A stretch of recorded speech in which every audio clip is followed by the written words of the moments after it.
اللہ اللہ اللہ اللہ اللہ۔ بسم اللہ الرحمن الرحیم۔ الحمدللہ وکفا وسلام علی عبادی الذین اصطفیٰ، اما بعد فاعوذ باللہ من الشیطان الرجیم، بسم اللہ الرحمن الرحیم۔ ولا تقربوا الزنا انہ کان فاحشہ وساء سبیلا، صدق اللہ العظیم۔ معزز و مکرم و محترم ناظرین و سامعین اکرام، عزیز ساتھیوں، السلام علیکم ورحمۃ اللہ وبرکاتہ۔ انسان کی زندگی میں کئی مرحلے ہوتے ہیں۔ ایک مرحلہ بچپن کا ہوتا ہے، جو بچپنا ہوتا ہے، بچپنی سوچ ہوتی ہے، بچپنی باتیں ہوتی ہیں۔ لیکن جب بچہ بچی جوان ہو جاتے ہیں اور ان کی زندگی جب آگے بڑھتی ہے، نئے مرحلے میں داخل ہو جاتے ہیں، تو ان کی اپنی سوچ ہوتی ہے، ان کے جذبات، احساسات، خیالات، فیلنگ جو ان کے اندر پیدا ہونا شروع ہو جاتے ہیں۔ جس طرح کھانا پینا سونا یہ اس کی ضرورت محسوس ہوتی ہے، اسی طرح اپنی جنسی ضرورت کو پورا کرنا بھی ان کی ایک ضرورت محسوس ہوتی ہے۔ اس کی بھی شریعت اور سنت نے اس کا بہترین حل بتایا کہ جب بچی بڑی ہو جائے، جوان ہو جائے، اس کے جوڑ کا خامد مل جائے تو فوراً شادی کر دی جائے۔ ہمیں بڑے مشائخ اس کی اتنی احتیاط کرتے تھے، جب ان کو پتہ چل جاتا تھا کہ جب بچی گھر میں جوان ہو گئی ہے تو ایک مہینے سے دوسرا مہینہ آنے نہیں دیتے تھے کہ ان کی رخصتی کر کے فریضہ ادا کر دیتے تھے۔ یاد رکھنا، کتابوں میں لکھا ہوا ہے کہ اگر بیٹی کی شادی نہ ہوئی ہو اور وہ گناہوں میں مبتلا ہو جائے تو وہ ماں باپ کے نام اعمال میں بھی لکھا جائے گا۔ اولاد جو گناہ کرے گی وہ ماں باپ کے کھاتے میں نام اعمال میں بھی لکھا جائے گا۔ آج تو حالات ایسی ہے کہ جہیز کی تیاریوں میں، ادھر ادھر کی تیاریوں میں اور سیٹ ہونے کی تیاریوں میں اتنی دیر لگا دیتے ہیں کہ بچی جوان ہو رہی ہوتی ہے، اس کے شادی کر رہی ہوتی ہے تو نیچے کے 3-4 بچے ابھی جوان ہو رہے ہیں، پتہ ہی نہیں چلتا۔ کیونکہ گناہوں سے بھی وہی بچ سکتے ہیں دو لوگ جو غیبہ ہو، یعنی جس کا دماغ کام نہ کرتا ہو، پاگل سی ہو، یا پھر اللہ والیہ ہوگی، جس کے سینوں کو اللہ نے ولایت کے نور سے روشن کر دیا ہو۔ ان دونوں کے درمیان کوئی گناہ سے کسی کو بچنا مشکل ہے، اس لیے کہ شیطان گناہوں کی طرف لاتا ہے اور انسان کا نفس گناہوں کی طرف کھینچتا ہے۔ کچھ لوگ انسان کی شکل میں شیطان کے نمائندہ ہوتے ہیں، وہ اپنے کلاس فیلوز ہو یا اپنے قریبی رشتے دار، غیر محرم اجنبی، یہ سب گناہوں کی طرف دعوت دیتے ہیں۔ پھر یہ ٹی وی، یہ موسیقی، ناچ گانا، یہ فلمیں، ڈرامے، یہ سب گناہوں کی طرف کھینچتے ہیں، گناہوں کی طرف دعوت دیتے ہیں۔ یہ انٹرنیٹ، اس کے اوپر چیٹنگ، یہ موبائل، اس نے تو جلدی بدل کا کام کر دیا ہے۔ ایسی صورتحال میں جوان بچی کو ہر طرف سے گناہ اپنی طرف کھینچتی ہے، پھر اس کے دماغ میں، اس کے سوچ میں فرق آنا شروع ہو جاتا ہے۔ حیا ایک قدرتی نیچر، ایک فطری چیز ہے جو اللہ تعالیٰ نے عورت کے اندر رکھی ہے۔ حیا و پاک دامنی کی زندگی گزارنا مشکل ہے، اس کو اپنے اندر ایک جنگ کرنی پڑتی ہے۔ جب مرد میدان میں جا کر دشمن کے سامنے جہاد کرتا ہے، اسی طرح بچیاں اپنے گھر میں رہتے ہوئے اپنے نفس کے ساتھ جہاد کر رہی ہوتی ہے۔ ادھر سے گناہوں کی دعوت ملتی ہے، وہ سمجھتی ہے یہ میں اگر اپنی عزت و ناموس کی حفاظت کر لی تو میں اللہ کے سامنے، اللہ کی نظر میں فتح یاب ہوں۔ وہ خوش نصیب بچیاں ہیں جو اس جنگ کو سمجھتی کہ ہم جہاد کر رہے ہیں۔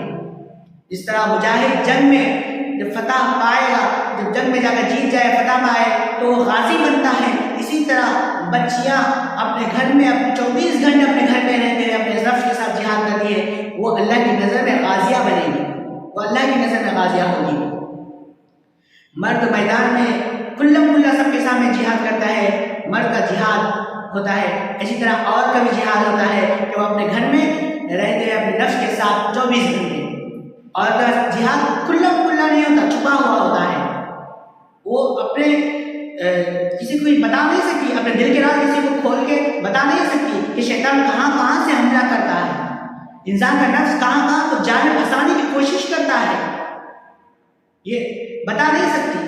بس وہ اللہ کے سامنے فریاد کر سکتی ہے کہ میں اپنے نفس کے ساتھ وہ جہاد کر سکتی ہے کہ میں کامیاب ہو جاؤں۔ اس جنگ میں میں کامیاب ہو جاؤں۔ یاد رکھنا عورت کی ہر غلطی معاف ہو جایا کرتی ہے، لیکن کردار کی غلطی کبھی معاف نہیں ہوا کرتی۔ اور بچی کے تربیت میں کوئی کمی رہ جائے، وہ زبان دراز ہے، غصے کی تیز ہے، انسان جھیل لیتا ہے، برداشت کر لیتا ہے، وہ کام چور ہے، سست ہے، غافلہ ہے، تو ساری کمزوریوں کو آسانی سے برداشت کر لی جاتی ہے، لیکن کردار کی کمزوری برداشت کرنے کے لیے کوئی تیار نہیں ہوتا۔ اس سے جوان بچوں کا اپنی عزت اور ناموس کی حفاظت کرے، یہ سب سے بڑا کام ہے دنیا کے اندر ہے کہ وہ اپنی عزت کی حفاظت کرے۔ اللہ تعالیٰ قرآن میں جہاں چوری کا تذکرہ فرمایا ہے وہاں فرمایا السارق والسارقۃ فاقطعوا ایدیہما، کہ چوری کرنے والے مرد اور چوری کرنے والے عورتیں دونوں کے ہاتھ کاٹ دیا جائے۔ یہاں پہلے مرد کا تذکرہ کیا ہے، بعد میں عورت کا، اور جہاں زنا کا تذکرہ فرمایا ہے اللہ تعالیٰ نے وہاں پہلے عورت کا تذکرہ کیا ہے، بعد میں مرد کا تذکرہ۔ الزانیۃ والزانی فاجلدوا کل واحد منہما مئۃ جلدہ، زنا کرنے والی عورتیں، زنا کرنے والے مرد۔ مفسرین نے لکھا ہے جب تک عورت خود ڈھیل نہ دے، موقع مہیا نہ کرے، تو کوشش کے باوجود مرد اس کی عزت اور ناموس میں ہاتھ نہیں ڈال سکتا۔ چوری کرنا مردانگی کے زیادہ خلاف تھا، اس لیے وہاں پر مرد کا تذکرہ پہلے کیا، اور زنا کرنا حیا کے خلاف ہے، اور حیا عورت کے اندر زیادہ ہوتی ہے، اس لیے یہاں پر عورت کا تذکرہ پہلے کیا ہے۔ یہاں جوان بچوں کو چاہیے کہ وہ اپنی عزت و ناموس کی حفاظت کریں، سب سے بڑا کام ہے دنیا کے اندر رہتے ہیں اس کا۔ وہ اپنے آپ کو یوں محسوس کریں، یوں سمجھے کہ ہر غیر آدمی کی طرف میری طرف لالچ کی نظر رکھتا ہے، یہ سمجھے۔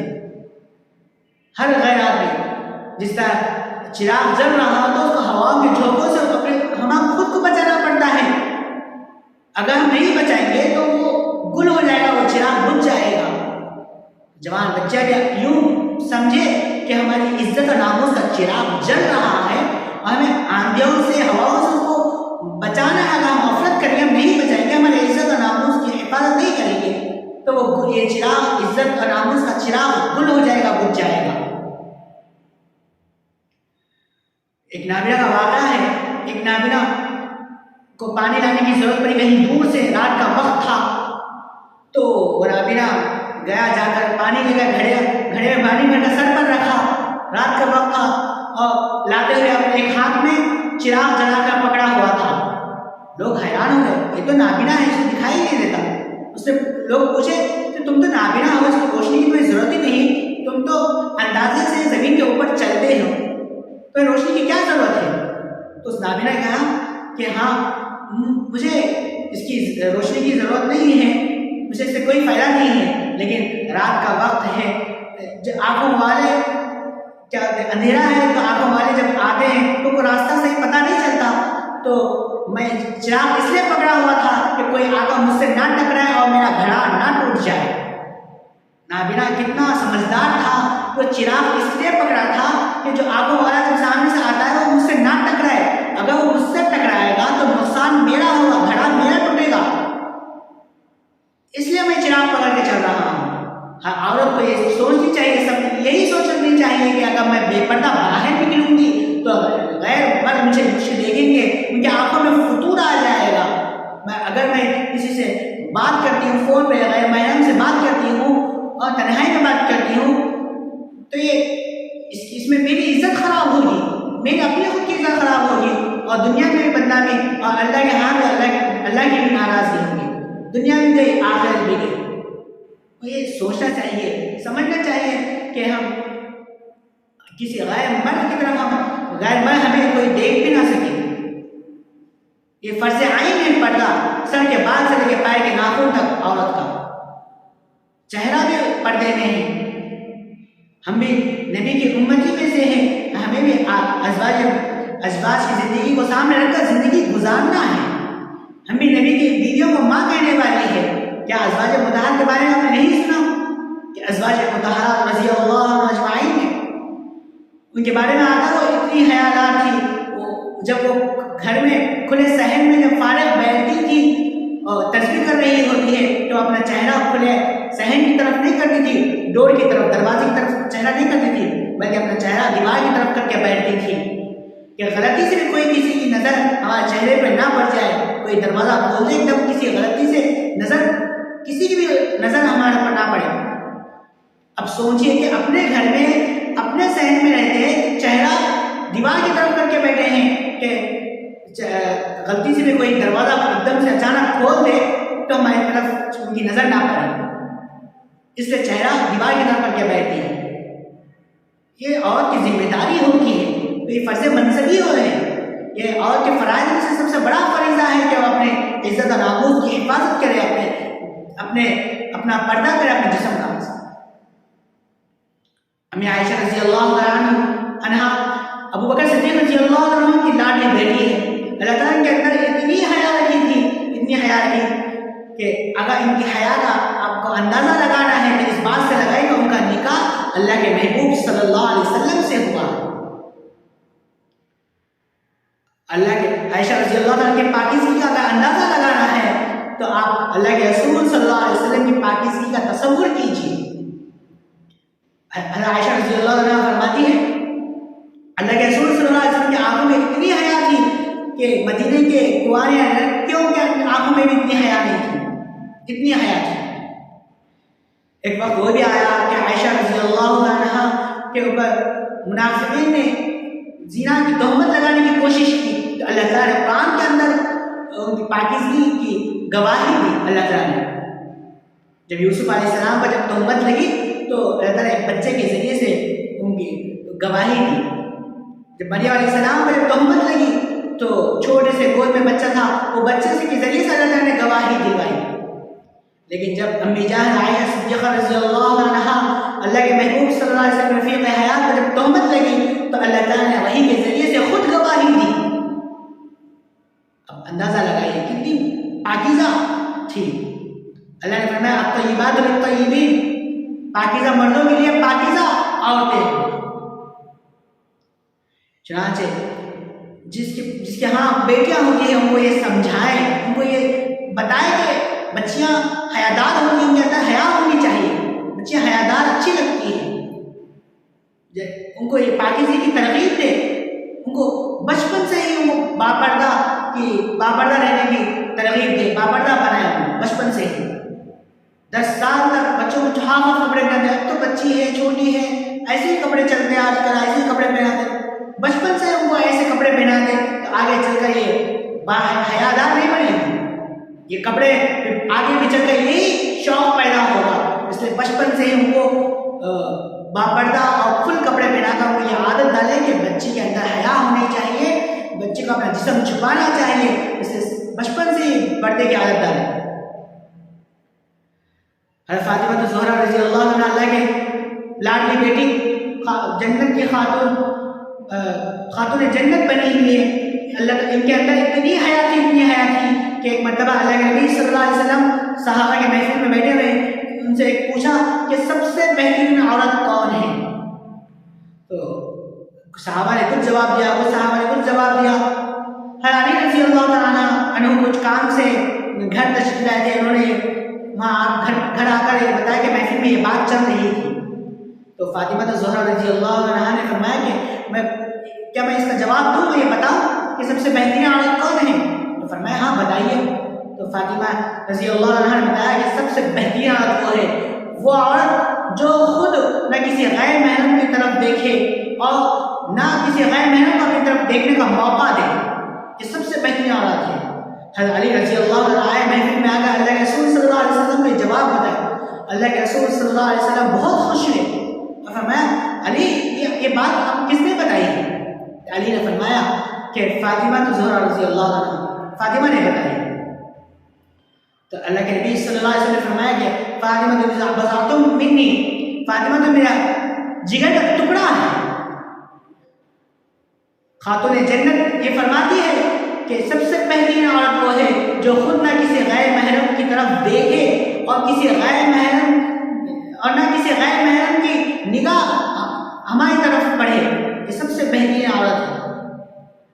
ہر نامحرم سے اپنے آپ کو بچانا ہے. اسی لیے جب فاطمہ الزہرا رضی اللہ عنہ جب فوت ہونے لگی, جب وقت قریب آیا تو انہوں نے وصیت کی کہ دن کی روشنی میں میرا جنازہ جب میں مر جاؤں گی، اب دن کی روشنی میں میرا جنازہ نہ لے چلے جائے، اس لیے کہ میت کو جب کفن پہنایا جاتا ہے، کفن میں لپٹا جاتا ہے تو اس کی جسامت کا اندازہ ہوتا ہے کہ اس کا قد کتنا ہے، لمبائی کتنی ہے، یہ گڈی ہے، لمبی ہے، یہ ان کا موٹاپا کتنا ہے، پتلی ہے، موٹی ہے، ایسا اس کا جسامت کا اندازہ لگ جاتا ہے روشنی کی وجہ سے۔ اس لیے فاطمہ زہرا رضی اللہ عنہا نے فرمایا کہ میں اس لیے دن میں میرا جنازہ مت لے جائے، رات کے وقت میرا جنازہ لے کر جائے۔ ایسے ہی ہوا کہ رات کے وقت جنازہ لے کے گیا، اتنی آیا کہ پہلے سے ہی یہ بتا کر جانے مرنے کے بعد بھی کہ میرا جنازہ کا کوئی غیر مرد یہ اندازہ بھی نہ لگائے، کہ میری جسامت کا اندازہ بھی نہ لگا کہ میرا کیسا ہے جسم، اس کا بھی اندازہ نہ لگا، اتنی حیا۔ جیسے شریعت نے کہا ہے عورت جب باہر نکلے تو پردہ، مکمل پردہ کر کے باہر نکلے، اور ایسی خوشبو نہ لگائے جس کی خوشبو سے قریب سے گزرنے والے مردوں کو محسوس ہو۔ اللہ کے نبی صلی اللہ علیہ وسلم نے فرمایا کہ جو عورت خوشبو لگا کر نکلتی ہے، مردوں کے پاس سے گزرتی ہے، تو یہ عورت ایسی ویسی ہے۔ ایسی ویسی کا ترجمہ محدثین نے کیا ہے کہ اس کی کردار کی کمزوری ہے، اس کے نیت میں فتور ہے، تبھی تو اس نے ایسی خوشبو لگائی۔ یا قیامت کے دن اللہ تعالیٰ پوچھیں گے تو اپنی عزت اور ناموس کی حفاظت کیوں نہیں کی؟ بچے اس پوچھیں گے، اس لیے وہ محسوس کریں، اس بات کو سمجھیں کہ ہم اپنی عزت اور ناموس کی حفاظت میں کرنا ہے۔ جو عورت اپنی عزت کی حفاظت کرے گی اور حفاظت کرتے ہوئے اس کو موت پہ آ جائے گی، تو شریعت نے کہا ہے جو لڑکی اپنی عزت کو بچاتے ہوئے تو فوت ہوئے مر جائے گی، تو اللہ تعالیٰ قیامت کے دن کو شہیدوں کی قطار میں کھڑا کرے گا، شہیدوں کی صف میں کھڑا کرے گا، ان کا شمار شہیدوں میں کیا جائے گا۔ اور ایک حدیث میں اللہ کے نبی صلی اللہ علیہ وسلم نے فرمایا کہ کسی کو گناہ کی دعوت دی اور وہ یہ کہے کہ میں اللہ سے ڈرتی ہوں اور ایک قدم بھی گناہ کی طرف نہ اٹھائے، تو یہ قیامت کے دن وہ اللہ تعالیٰ کے عرش کے سائے میں ہوگی، عرش کے سائے میں اللہ کی۔ مسلمان یاد رکھنا حیادار ہوتا ہے، حیا والا ہوتا ہے، اس لیے فرمایا الحیاء شعبۃ من الایمان، حیا ایمان کا شعبہ ہے، ایمان کا حصہ ہے۔